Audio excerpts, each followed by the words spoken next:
You may have spent 5, 6, 7, or even 8 years building your drop account, but when you fully retire, you have a short period of time to decide what to do with that money. And that decision can impact way more than just the drop account itself. It's going to impact your taxes, your retirement income, how much cash you have available, how your money is invested, and it's even going to impact that flexibility that you may or may not have later in retirement. So that's why today we're going to be talking about drop decisions and how to make the most of your payout.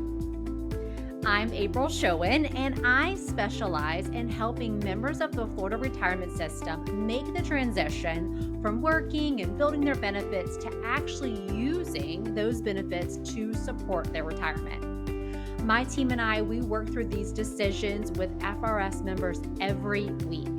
And what I have found is that most people don't need another explanation of what drop is or how it works. They need help answering a much more personal question. And that is, what should my drop money do for me? Should it create income?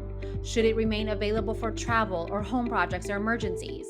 Should it be positioned for long-term growth? Maybe it needs to be used to pay off some debt, or does it even need to do several of those things? And that is what we're going to cover today. So my goal is to help make the options you're going to have when it comes to your drop account understandable. And I'm also going to show you how I walk through with clients, how I help them evaluate their options, what's best for them, and help you identify the next decision that you need to make. So today we're going to cover 4 things. First, I'm going to explain how drop works so that we're all on the same page.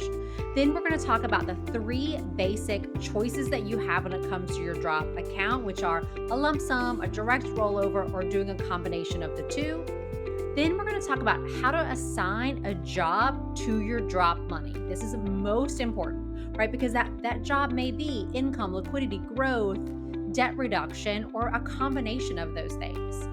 And then I'm going to show you the planning structure that we use with clients so that we coordinate their drop with everything else they have in their lives, their pension, Social Security, savings, taxes, retirement timeline. And I'm going to move pretty quickly today, and I'm going to keep it practical. So as we go, my recommendation would be to write down some questions that you feel apply to you, right? And those questions, it may not be, should I roll over my drop account, right? It's going to be more like, how much should remain liquid? How much income will I need? What happens if I take money during the same year that I retire, especially from a tax perspective? Or how should this account work with everything else that I already have? Those are the questions that turn a payout decision into a retirement plan. So before we get into the options themselves, I want to explain why this decision matters so much. Your drop account may be one of the biggest financial assets decisions that you have to make about at one time. And the consequences of making those decisions are sometimes difficult or even impossible to reverse. So what are some of those things we want to look out for? First is going to be tax timing, because taking a large taxable distribution, especially in a year when you have your salary and pension, leave payouts, maybe other income, that could push you into much higher tax brackets than you expect, which can even impact your future Medicare premiums later. So we want to really be cautious around tax timing, not just when we retire, obviously throughout retirement, but especially when we're thinking about your drop. The second is assuming, let's say you did take a distribution from your drop and the state's going to withhold 20% for taxes, that you assume that that's all you need to pay for taxes. And that may not be true. That is really going to depend on your total income and your tax situation. So you don't want to get in a situation where you think that you've had enough withheld from that 20% only to find out that you owe much more come tax time. And this third one I think is actually the most important, and that is investing the money before deciding what job it needs or what does it need to accomplish. Someone may put their entire drop balance into more of a long-term investment only to realize that they need to take money out right away for a home project. Someone else may leave the entire account in cash because they're afraid of the market, only to discover they're going to need those dollars to support their retirement for 20 or 30 years. And we all know leaving money in cash is not going to help you outpace inflation. Neither of these decisions began with a bad intention. But the problem is that we make an investment choice before we give the money a job. This is something I feel strongly about because I meet with people who have generally done a good job with their planning, right? They've worked, they've built a pension, they've got their drop, maybe they have deferred comp or Roth IRA or other investments. And now these decisions feel bigger and they have, because they are, as you're getting closer to retirement and you have less time to recover from a mistake. And you should not have to guess with money that took decades to build. So the goal is to slow the decisions down, understand the trade-offs, and then make a choice that's still going to feel good years from now. So I want to cover how drop works so that we're all on the same page and we understand how it works, the fundamentals before we get into the options. So when you go into drop, you are considered retired by the state of Florida for accumulating your pension benefits. So that means when you go into drop, you stop increasing your service hours that impact your pension.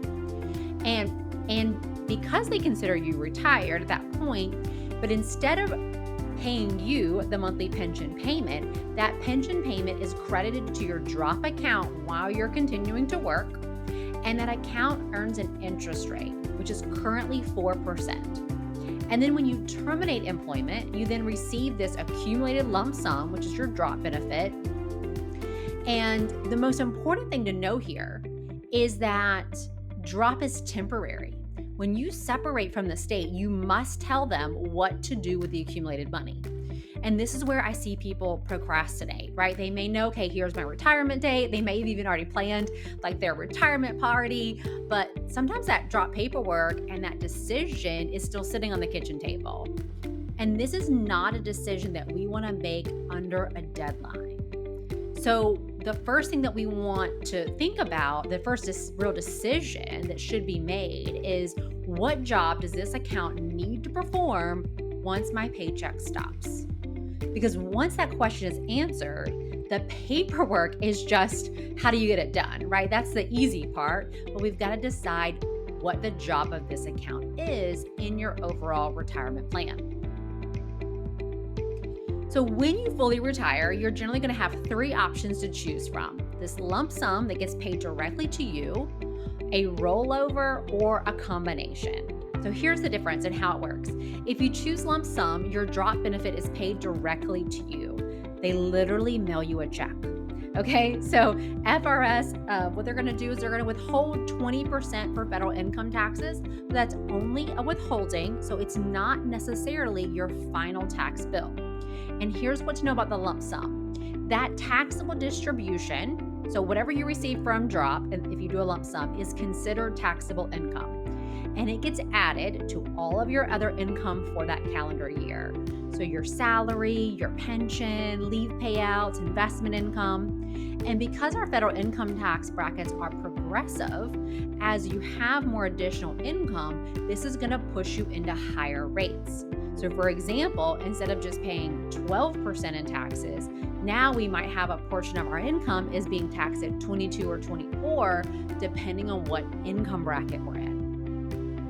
Now, a direct rollover means the drop account is transferred directly into an eligible retirement account, which would be like an IRA or deferred comp. And here's what's important to know about the rollover.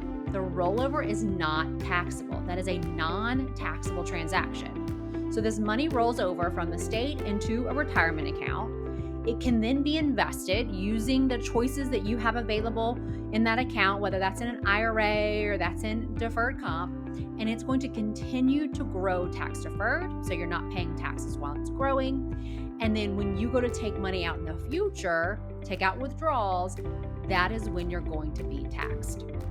And then you get to decide how much you have withheld for taxes, especially if it's coming from an IRA.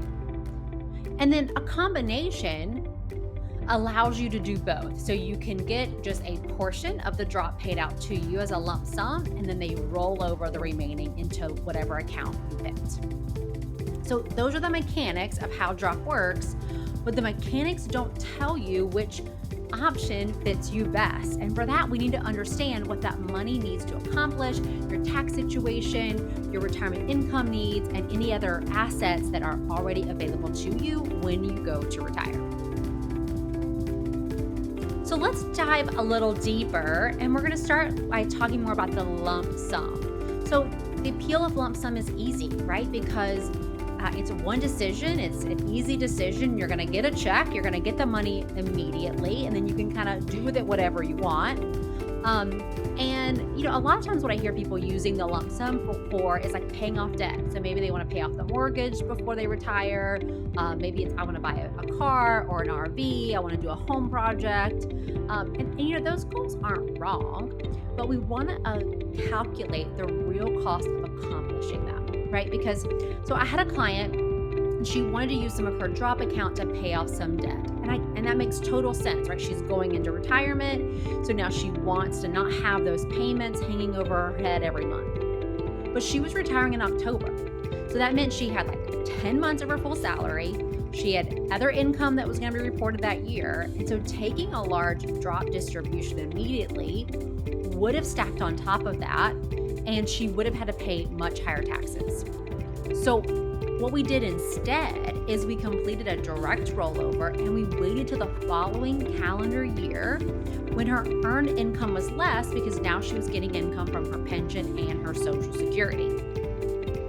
So we planned to take out these like targeted taxable withdrawals to still accomplish her goal, which was pay off the debt, but it actually saved her thousands of dollars in taxes by waiting just those few months. So that's what I mean by we need to calculate the real cost. Sometimes we look at situations like I had a client who they wanted to pay off their mortgage, but their mortgage interest rate was so low. It was like 3.5%. So when we actually calculated the tax that she'd have to pay if she took out a huge lump sum to pay it off, it just economically didn't make sense. What made more sense was setting up the drop account to then pay her mortgage. Right? So then here we are accomplishing that same goal. She didn't have that mortgage payment that was trying to come out of like her pension and Social Security. She used the same asset to accomplish her goal, but saved her on taxes. Now, the second option is a direct rollover, and a direct rollover is going to give you flexibility because that money remains in a tax deferred account until you choose to start taking money out or until you hit required minimum distribution age. So your drop account can be rolled directly into an IRA or another eligible retirement account that accepts rollovers like deferred comp. Again, the direct rollover itself is a non-taxable event, so this money can continue to grow tax deferred, and then you're only taxed when you start to take withdrawals. And at that point, you can decide how much you take, when you take, and then how much federal income tax to have withheld. For some clients, we may set up regular monthly withdrawals to supplement their pension and Social Security. For others, they may take what I call our ad hoc withdrawals for discretionary income, meaning they take money only when they need it, right? If they're taking a trip, they have a home project, maybe they have like a large expense that comes up. So they're just taking withdrawals periodically through the year as needed. And then you can also let that IRA or deferred comp account continue to grow until you're required to begin taking required minimum distributions. So under current law, your RMD age is 73, But if you were born in 1960 or later, then your RMD age is going to be age 75. So I was just talking with a client yesterday. She's retiring next June. She's going to be 62 when she retires. And looking at everything right now, it looks like her pension, her Social Security is going to cover most of her basic living expenses. So we talked about her drop. We talked about her deferred comp. We talked about having one of those to be positioned for discretionary income. So if she needs it or she wants it, and then having one of those accounts to set up for growth so that that growth account can help her offset inflation in the future. And so she's 62, she's born after 1960, so she's going to be able, if she wants, she doesn't have to, but she can let that account grow all the way to age 75. Now, I get asked all the time, April, which one is better, an IRA or deferred comp? And I wouldn't say that one account type is better than the other. They have different investment choices, fees, services, withdrawal provisions. So it kind of depends on what you're looking to do. So for example, an IRA is going to offer you the broadest range of investment choices, right? It's going to give you more flexibility in how the account's managed because you're not restricted to just whatever funds are available by your deferred comp provider. You have everything, any type of investment that would be available to you inside that IRA. So that's going to give you a broader range of investment choices. Now, deferred comp may be better, especially if someone is retiring before age 59 and a half, because deferred comp has more flexibility of taking income out without penalties from the IRS. And there's also some simplicity of keeping everything within your employer plan. So these differences should be evaluated before you make a decision. And here is the most important part. The rollover is just a container. It's not the plan. So once that money arrives in either account, you still need to decide how it will be invested and what purpose it will serve. So I generally start thinking about this in 3 broad jobs, okay? You've got income, liquidity, and growth. So income dollars. These are intended to supplement what your pension and Social Security do not cover. As I mentioned earlier, you might take monthly withdrawals or even just ad hoc discretionary withdrawals. Liquidity is money available for near-term expenses, emergencies, travel, home repairs, and other needs that you might have, where when we have liquidity built out, it doesn't force you to sell a long-term investment at an unfavorable time, like when the market's down. And then growth dollars are intended for later years to help your purchasing power keep up with rising costs over a long retirement. So let me give you a quick example. I worked with a couple. They both had pensions and Social Security, and at first glance, everything looked like they had more than enough guaranteed income. And that was partially true. It was enough to really cover their household bills, but we discovered a gap. They wanted money for travel and family activities and things that make their retirement feel enjoyable. And their pension and Social Security was covering their basic lifestyle, but not everything that they wanted in retirement. So we used a portion of their drop to help create additional monthly income. This allowed their other accounts to then perform those other jobs like liquidity or growth. So this is what investing by purpose means. We're not asking $1 to do 3 conflicting jobs. The third option is a combination of the two, where you get part lump sum and then the rest is rolled over. I don't see this used as often, but when I do see it used is when a client might need a specific targeted amount, right? That might be, we need $12,000 to replace the roof or $10,000 to pay off the car, or whatever that case may be. And the important words here are that it's a specific and known. So they know exactly how much they need to take out and they have a purpose for it. It's not just, hey, we want this large sum available in case we decide to spend it. That's not the best use of those dollars, especially when you consider the taxation part. It's better to have it invested for whatever purpose you want it for. So I recently worked with some clients whose their pension and their Social Security actually is covering all of their normal retirement spending. And so that meant we could actually be more strategic with their drop and deferred comps. So they have assets on their balance sheet. They've got savings for liquidity, so we didn't need to worry about liquidity. Their income is all taken care of from their Social Security and their pension. So this actually allowed us now to be more strategic and tactical, and it opened the door for some tax planning.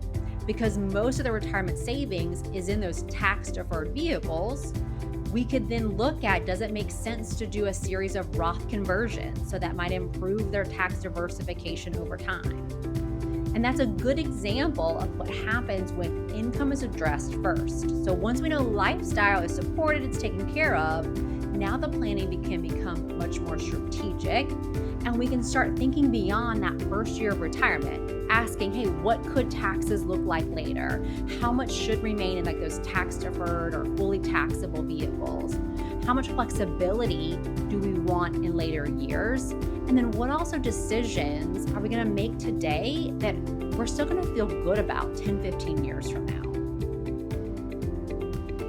So at this point, you may be thinking, okay, April, I understand the options, but I don't know which one applies to me. And that is completely normal. Knowing the 3 options is different from knowing how they fit in with your pension, taxes, savings, retirement timeline. And this is why we offer a one-on-one retirement focus session to help you start thinking through these options and which one may be best for you. So if you're interested in getting some help with that, the first step would be to schedule a retirement focus session. And the first step is to request our FRS retirement intake form. We're going to put a link in the chat box so that you can request the intake form. This form just gives us some high-level information just to help us understand, where you are in your retirement journey, what decisions are coming up for you, so that we can make sure that we have matched you and with the right advisor on our team that's going to be the best fit for you. So this form, it only takes a few minutes to complete. We're not looking, again, high level. We're not looking for really any concrete financial data. So you don't have to have any numbers figured out. And then once we receive that back, we schedule a time for your focus session. So I'm going to explain in a few minutes at the end of the webinar what happens in that focus session. But for now, remember the principle that we've been discussing is when we think about your drop, we want to think job first, option second, investment third. So let's look at how we determine the job and how we know how it works for you. So 2 people can have the same drop balance and make completely different decisions. And both decisions can be right for that person. So if you've got 2 people retiring, let's say with $300,000 in drop, and the first person has a pension and Social Security that covers all of their normal living expenses, and they've got their emergency fund and savings. Well, then this means we may be able to then position that drop for more longer term growth and also look at it from a tax planning standpoint. The second person can have that same $300,000 in their drop, but they maybe have a gap for income. So if we look at their pension and Social Security, and maybe now we have a $2,000 per month gap. They may need a portion of this drop, a portion or all of it, to create retirement income. So we've got the same account balance, but the job is completely different. That's why the first question shouldn't be, hey, how should this be invested? Or it shouldn't even be, should I use deferred comp or an IRA? The first question needs to be, what does this money need to do so that the rest of my retirement works? And once we answer that question, the distribution, the investment decisions become much clearer. So here's a structure that I use when working through this with clients. We begin by looking at a retirement spending plan. Okay, I'm not talking about tracking every cup of coffee. I'm not talking about a budget. I'm not actually a big budget person. I am talking about just having a ballpark figure to understand about what it takes to live your life. So we want to think about those core expenses like your basic living expenses, right? Housing, utilities, groceries. But we also want to think about the flexible spending that makes retirement feel like retirement. Travel, home projects, hobbies, helping family, dining out. Maybe it's just having enough margin every month so every unexpected expense doesn't feel like an emergency. So we just want to have a ballpark for about what it takes to live your life. Then we're going to look at your guaranteed streams of income. We're going to look at your pension, and we're going to look at your Social Security. And we're going to compare, we're going to look at, okay, we've got the income and the spending plan. And part of the spending plan too is that we also account for costs that are frequently underestimated, which are taxes and healthcare. So that's a big question I get all the time is, hey, I know what my pension and Social Security is going to be, but I don't know how it's going to be taxed. So we can help you figure out what is that. I always like to look at what is that net after tax, after healthcare, monthly income. I'm going to say that again. I like to look at what is that net after I paid federal income taxes, after I paid for healthcare, what is my monthly income, right? That's going to be the income I use to live my life. And so we want to compare that to the spending plan to find out, does guaranteed income cover the lifestyle, right? Is there a monthly deficit? Is there a surplus? Is the plan comfortable during normal years but vulnerable when there's a major expense?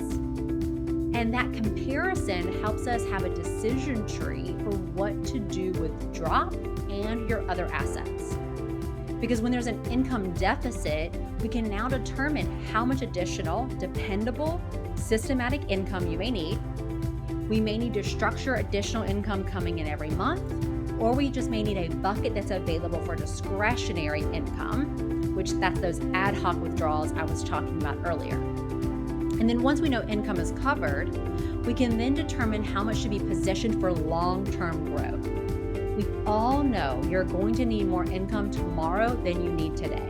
So we have to have assets that are on your balance sheet that are continuing to grow to help offset inflation. And then we want to make sure that we have liquidity, right? This helps so that you're not forced to sell a long-term investment just because the air conditioner went out or the market happened to be down and you needed to get access to money. And then we look at taxes. We look at the retirement year. We look at future requirement distributions. Are Roth conversions a good idea? Social Security timing, and how withdrawals from these different accounts may interact with each other. And after seeing all of those pieces together, then we can assign the jobs where we think about how much is needed for income, discretionary spending, liquid, and growth. So this is where professional judgment matters because, a worksheet can explain to you what the rollover is, but it can't sit across from you and listen to what are you worried about, help you identify a blind spot that you haven't considered yet, or help you make a decision that works best for you. I met with a long-term client recently who's retiring actually in a few months. And, we've been working on his plan for several years and his retirement plan looks good. His income looks good. We've already walked through the major decisions. We've kind of got everything lined up, but he was still nervous. And I get that because retiring can feel like you're standing at the edge of a cliff. You're about to jump off and you're wondering, is this parachute really going to open? And for him, we didn't need to create a new plan. We simply needed to rehearse it. We needed to go through the income again. We needed to review the accounts. We talked through what would happen if during a market decline. We identified what he needed to do between now and his retirement date. And by the end of that meeting, the numbers had not changed dramatically, but he had, because he could see the plan clearly. It was right there in black and white.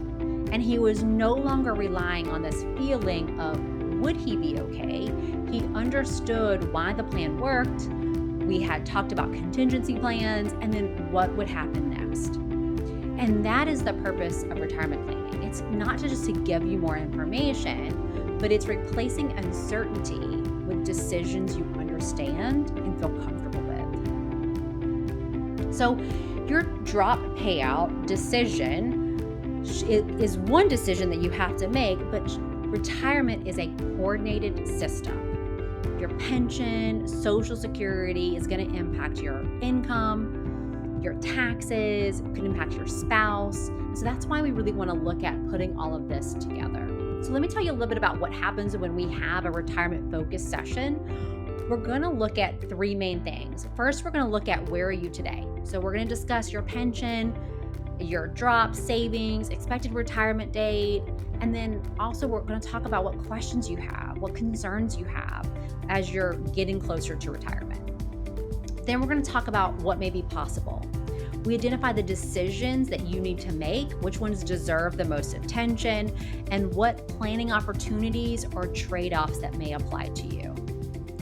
And then we're going to talk about what to do next. This way you leave knowing which actions should be prioritized now, what can wait, and where more detailed planning may be needed. The purpose of this meeting, it's not to overwhelm you with a bunch of different strategies. It's actually to help you have more clarity about where you are now and then what needs to be done.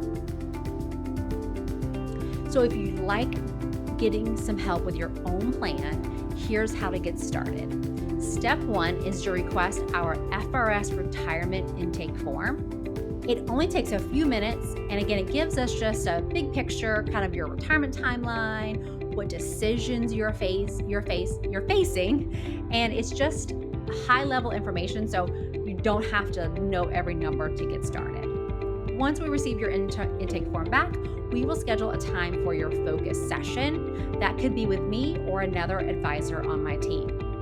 And then we're going to meet for our one-on-one retirement focus session where we discuss where you stand, what decisions should be prioritized, and what may be the next appropriate action. And then after that conversation, we're going to decide together if there is a fit for us to continue working together. So what might that look like? Because I get that question all the time. April, how do you help clients? How do we work together? So that could look like a few different things. That could include managing investments. Maybe you need help with your drop or your IRA. Maybe it's creating a more comprehensive retirement income plan, right? So maybe we need to look at income, but we also need to look at Roth conversions and protection components, and we need to build a more comprehensive retirement income plan for you. Maybe it's coordinating those withdrawals and tax strategies, or just helping you walk through this drop decision itself. There's no cost for the one-on-one session because, of course, at this point, we have no idea if it makes sense for us to work together in any sort of capacity. But at the end of that call, we'll know if it makes sense for us to move forward. And you're going to leave that conversation with greater clarity about what needs your attention. And we usually have a few, like one or a couple ideas for you when it comes to your retirement. Some ideas, some tweaks, some things to look at. So the best way to get the intake form is you can click the link in the chat box. You can also scan the QR code on your screen. So you've worked too hard and too long to make one of your largest retirement decisions just by guessing. So let's slow it down. Let's take a look at the entire picture and let's make a decision that supports the retirement you've worked so hard to build. Thank you for spending time with me today. I know that retirement planning can sometimes feel complicated, especially when we have all of these decisions to make at once. You don't have to solve every part of retirement today. You need to identify the right next decision and understand how it affects the rest of your plan. And so for your drop, remember these few things. 1, we want to make sure that we decide what the money needs to accomplish before choosing how to invest it. And we want to evaluate drop as a part of your complete retirement plan, not just as an isolated account. And again, if you'd like help with your situation, feel free to request the FRS retirement intake form. And if a question comes up after the webinar, simply reply to the email that you got that invited you here. My team and I, we read all of those messages. You've spent your career building these benefits. The goal now is to use them thoughtfully, protect the life you've built, and move into retirement knowing why you've made each decision. Thanks for joining me again today, and I'll see you next time. Bye now.